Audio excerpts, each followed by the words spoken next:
88'i hatırlıyor ve biliyorsunuz. Hapishane olarak biliyorum. Onun dışına hiç çıkmadım. Hapishanenin dışına çıkmadım.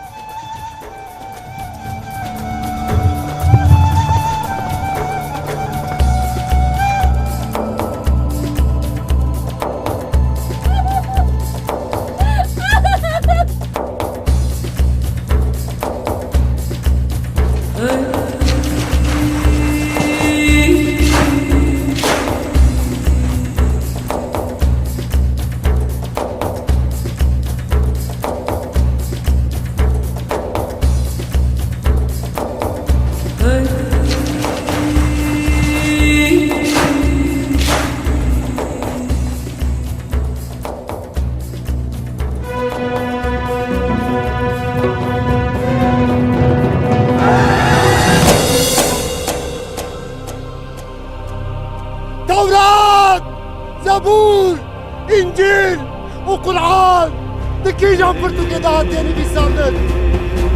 Ey Huda'ya basın!